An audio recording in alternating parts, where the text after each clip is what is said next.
So History Unit 2, Paper 2, Module 2. That's a bunch of twos. The following extracts relate to the international relations, conflicts, and liberation. Study the extracts, then answer parts A to D that follow. So document 1.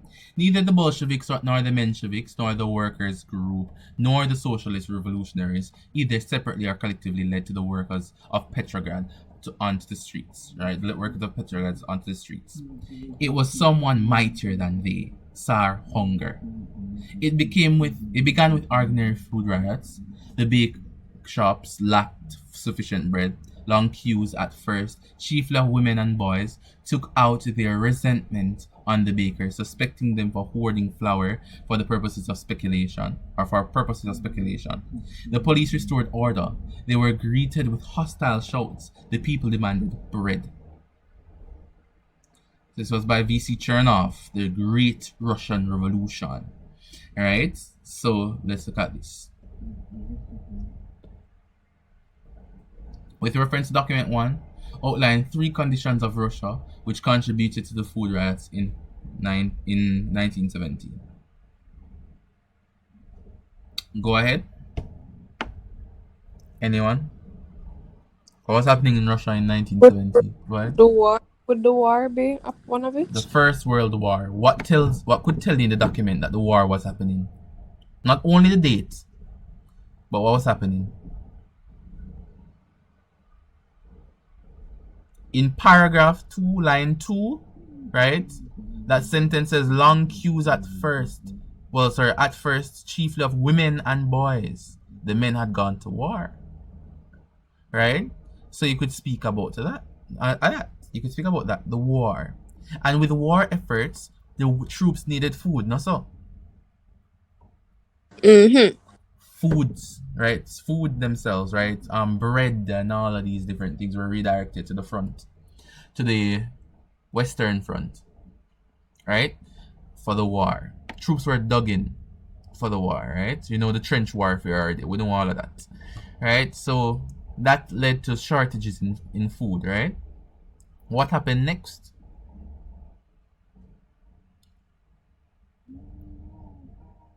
There were droughts. There were harsh weather or climatic conditions within Russia, right? There were harsh winters as well that destroyed crops. That led to larger food shortages, right? We can know this now because it began with ordinary food riots, right? Because food was being relocated to the war effort, etc., right? But after a while now, full on rioting, right? The war is still happening, the war is still going on, the food is still being redirected, right? And now there's even less food because of harsh climatic conditions. What was happening? And also now, food prices skyrocketed. And guess who could buy the food? The upper class. And who needed the food more? The larger minority. The proletariat. The bourgeoisie was oppressing the proletariat. Marxist theories can jump out at anybody who did sociology or Caribbean studies here. Right? So we're noting these things here. Right? So we're looking at the harsh climatic conditions, right? The harboring of food by the bourgeoisie, right? And the fact that, you know, the proletariat, right, could not afford the food, right? And as well as the First World War, redirecting agrarian efforts towards the war effort, right, or in support of the war effort, right, and whatever food was left going to the upper class, little to nothing was left for the lower class, right? And we can understand how food, right, would be an important commodity that may lead to resistance and revolts, right? So we should remember that. That should be fine. So I want somebody to actually tell me now, somebody to actually talk. I'm talking too much now. With reference to document 1, discuss 3 ways in which political groups such as the Bolsheviks, Mensheviks, and social revolutionaries were prepared to provide an alternative to Tsarism. Somebody tell me now, how did the Bolsheviks prepare for this?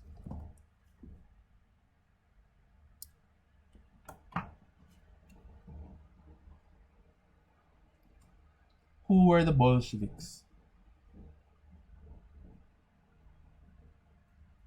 The extremist wing of the Russian Social Democratic Party. So they were socialists or capitalists? Well, socialists are democratic. Well, it's not really so. It's socialist or capitalist. Which one? They were still democratic, but they were more socialist, right? Than capitalist. While the Mensheviks were more capitalist, more so than socialist or communist, right? So we should note that. Who led the Bolsheviks? Lenin. Right? And what was his key principles? How did the Bolsheviks prepare to be an alternative to Tsarism? That's what we're talking about. What were the key principles of the Bolsheviks?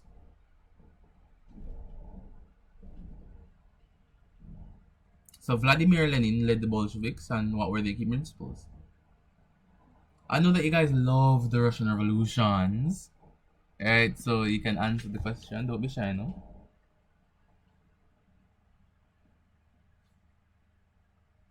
Nobody?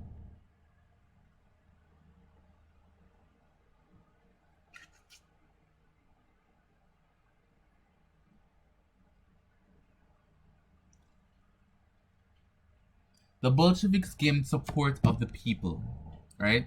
They were really supported by the people, and they targeted, right, specifically the needs of the people, and they were for the people. They were socialists, right?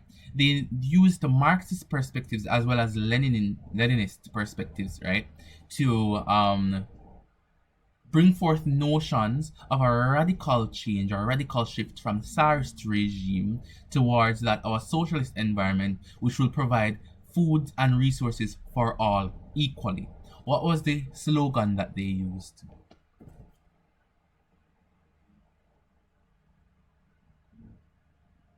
Bread, land, and peace. Bread, land, and peace.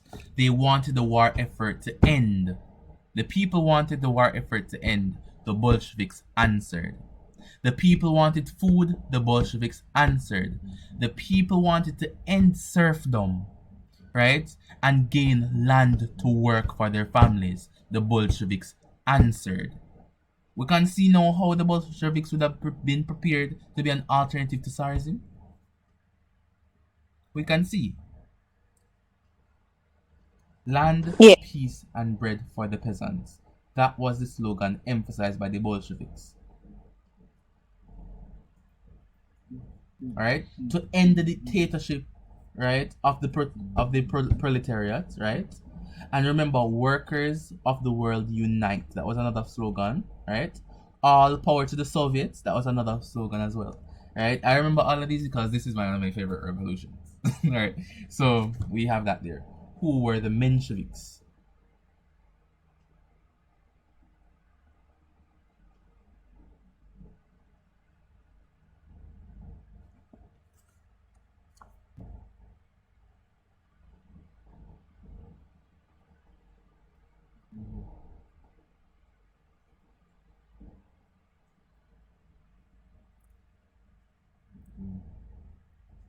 Nobody know who the Mensheviks are? Who were the Mensheviks led by? Oh, oh, were they led by the bourgeoisie? Who were they led? The man. The man. Julius Mortov. Alright? But you can continue what you were saying about the Mensheviks. Go ahead. Well, I was saying that I just knew that they were the liberal faction. That's really all I know them as, the liberal faction of the Social Democratic Party. Okay, the Russian Social Democratic Labour Party, right? Okay, they were more of that, right?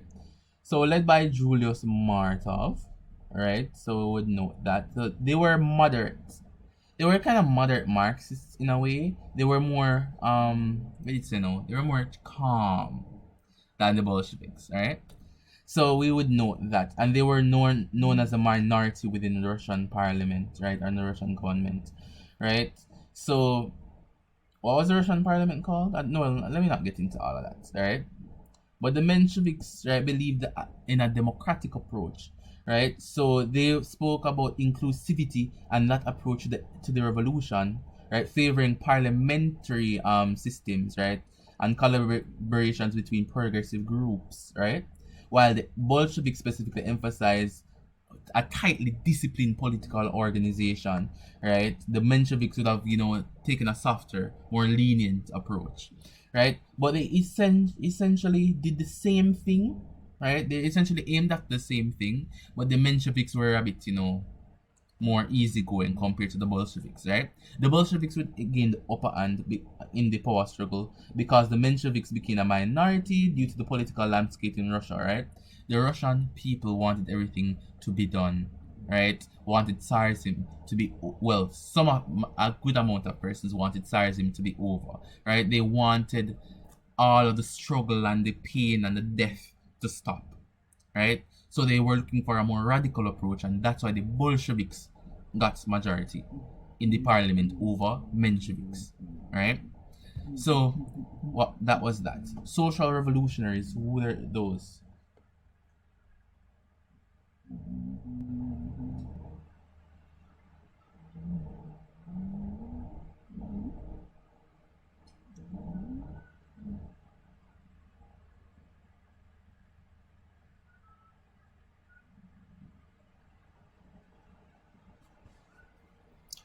Nobody else? As well, nobody. The Um, SRs. Go ahead. Obviously, I'm not familiar with that. They were not a political party in Russia.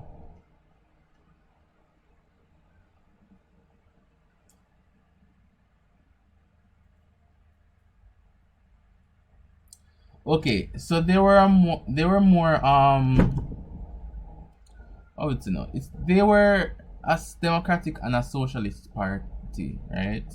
In a way, right? But the socialists, specifically the social revolutionaries, right? Actually, they targeted mostly persons from the rural areas, right? So, if you think about it like that, the social revolutionaries were more agrarian socialists, right? And they represented the interests of the peasantry, so they advocated for land reform, including probably the redistribution of land from large landowners to the peasants so they can work, as well as the establishment of a democratic and social society, right? Their ideology was combined with elements of socialism, populism, and agrarianism. So some persons actually labeled the social revolutionaries as backwards because they wanted agrarianism as one of their major things, right? So they were more centralized and a disciplined party more so than the Bolsheviks, actually. So they were way more disciplined, right? Um, they were a more I guess diverse group of persons, right? Um, but yeah, the social revolutionaries were generally like that. They were a part of the provisional government as well that was formed after the abdication of the Tsar Nicholas II as well. Um, but yeah, the social revolutionaries, there's not really a lot about them per se. I don't think there's a lot about them.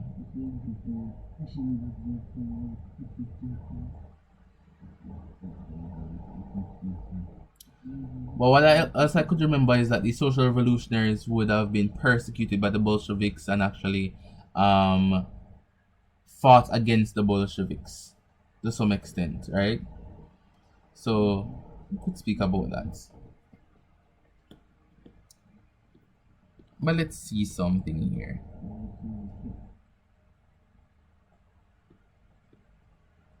Are you guys fine? Mm-hmm. Sure? Don't want to sleep? I drank my energy drink. I'm up. Document 2 with reference to document 2, explain two factors which led to the rise of Alexander Kerensky as the leader of the provisional government after the abdication of Tsar Nicholas in March of 1917. Sorry. Go ahead. Are we at module 2 or module 3? Module 2.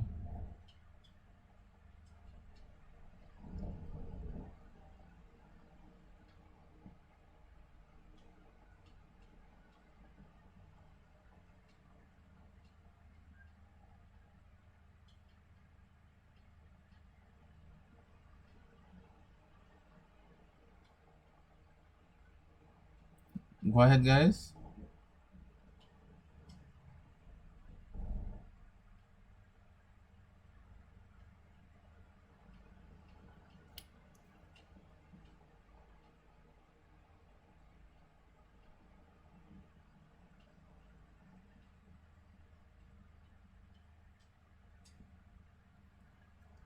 Why you guys not going?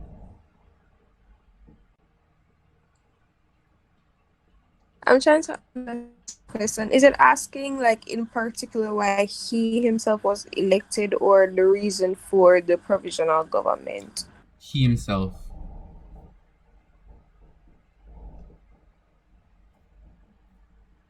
I remember the state Duma, right? Duma. The Duma were the provisional government.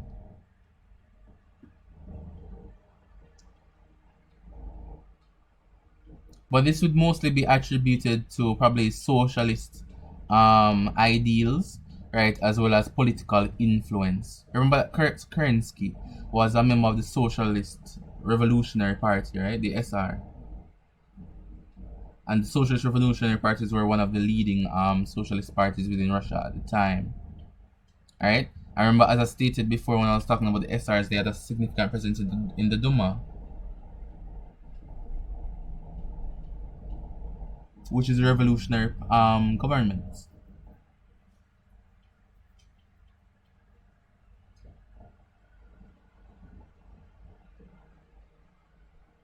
So Zernsky himself was a charismatic.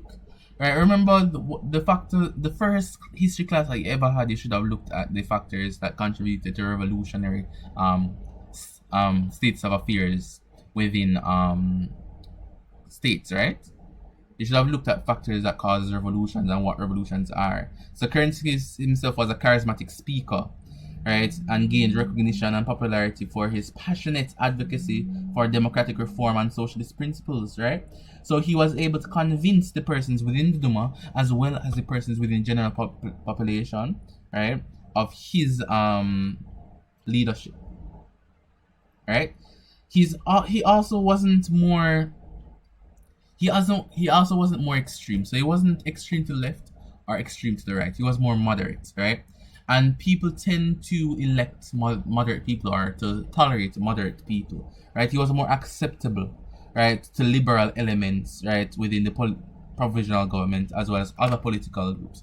So the fact that he wasn't all Bolsheviks, right, or straight out Menshevik, right? He wasn't anything like that. So because he was in the middle, persons from both sides could agree and vote for him.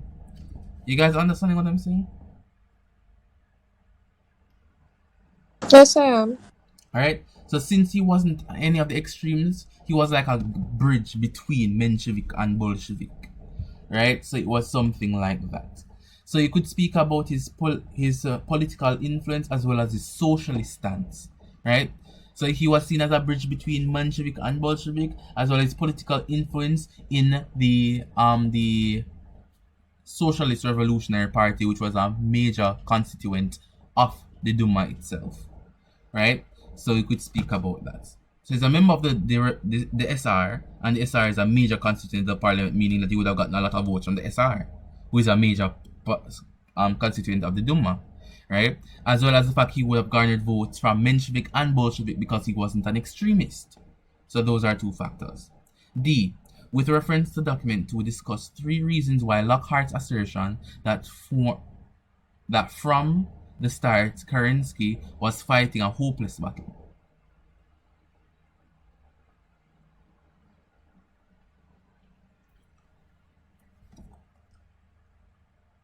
Go ahead.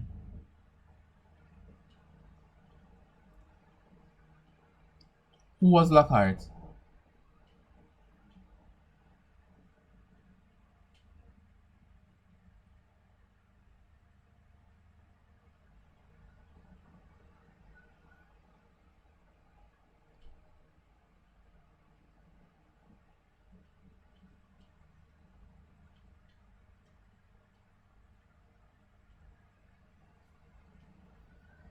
Nobody?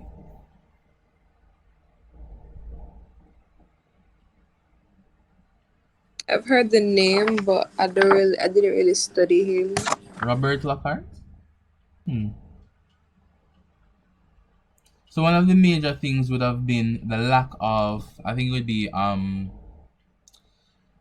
Kerensky didn't really have a clear plan, so I think it would be the lack of vision, right? So you could say that he was fighting a hopeless battle because of the lack of clear direction and coherent political vision by Kerensky, right? So he was associated with the SRs, but he had a difficult time representing them and providing a unified front in governing Russia, right? So this is probably because he lacked consistency in his policies. Remember, he's in the middle. So he made some Menshevik type of policies and some Bolshevik type of policies. His policies were all over the place and he lacked political direction and a clear vision of what he wanted for Russia. So that would have been a major issue. Right? Another issue would have been his it wouldn't be his unwillingness, but his inability to properly address socio-political tensions within Russia at the time, right? So remember that within Russia at the time there were, well, as I said, deep socio-political tension. The country was grappling with challenges of the First World War, right? So the food shortages that we mentioned, economic instability, and dissatisfaction among many social groups within Russia, right? So despite what Kerensky was saying and his charisma and stuff like that, he struggled to actually implement meaningful change. Right? So basically he was a political failure. Right? So he was a failure. He failed at trying to address these socio-political tensions, right? And another thing is the overwhelming Bolshevik influence. Right? So while in Kerensky's rule, right, the Bolsheviks capitalized on the growing discontent. So remember what I said before, right? He lacked political vision. He was unable to put down socio-political tension, right? And that causes unrest within the people. And when the people are getting angrier, they tend to be more radical. Who were the radicals? The Bolsheviks. So the Bolsheviks started to gain support, right? So the Bolsheviks capitalized on the discontent of the Russian people, right, the soldiers and the peasants, right, presenting themselves as a vanguard or a type of defender of the revolution, right? So they kept up revolutionary ideals even after the February Revolution. So the Bolsheviks' message and organization resonated with many persons as it was more radical, and it helped them seize power in the October Revolution of the same year, right? With the overwhelming majority within the Duma, right, who were the provisional government, right?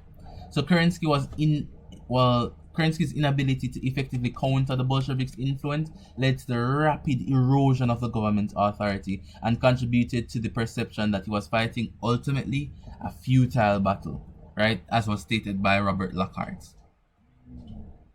Following? Yes. Okay. Next essay question. Discuss the contribution of Kwame Nkrumah and the Convention People's Party in the decolonization of Ghana in 1961.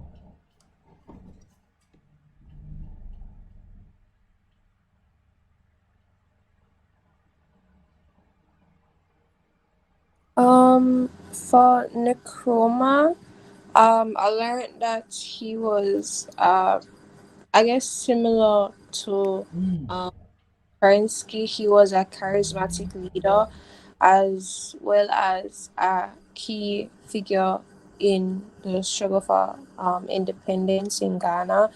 Um, I learned that he basically got support from the masses because of his, I guess you could say, like, persuasiveness in like his speech and how he kind of organized things, because he was one of the persons who mobilized the masses in efforts to support the independence movement, as well as he was one of those central figures who was kind of being I guess a diplomatic representative, because I learned that he was basically traveling to international conferences, and he was Mm-hmm. basically speaking for the people. One of them was at the Bandung Conference in 1955, where basically it was where the leaders of the newly independent African and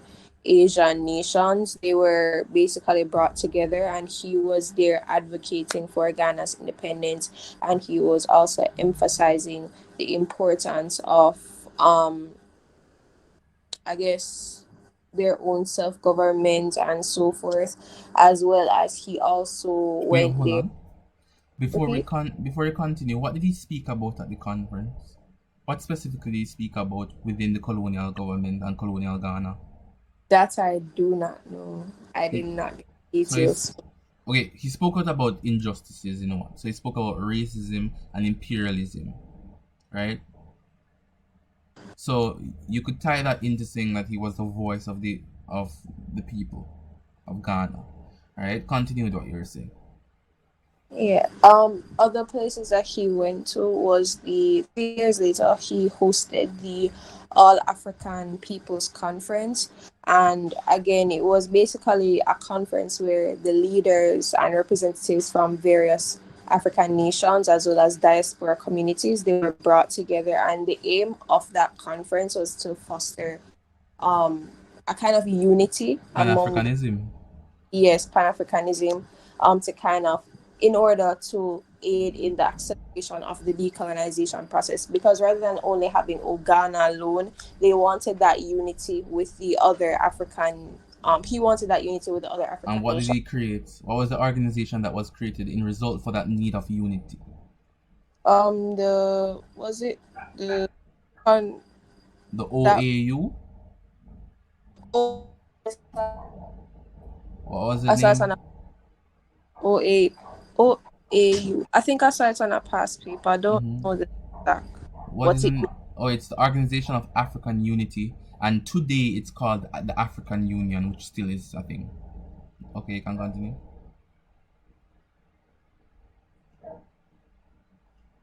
Sorry, my background is kind of noisy. I also learned that I don't know exactly. I don't really know like the details of what he really spoke up.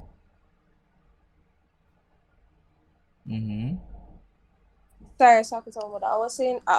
He also went to the UN. I also Mm-hmm. learned that he went to the UN to also advocate for Ghana's independence, because there he made a speech where he was kind of highlighting what the people of Ghana were going through. I guess kind of linking to what he did at the Bandung conference, where he was basically talking Mm-hmm. about racism and how they were being exploited and whatnot. And he was basically asking for international support, because I Mm-hmm. guess it's kind of in the sense even similar to like for like apartheid, where it was basically only after international interference was apartheid brought to an end. Mm-hmm. So I think it was kind of similar to for the Ghana, for Nkrumah, what he was kind of aiming for, because he knew that um the Africans by themselves would not be able to kind of push for that big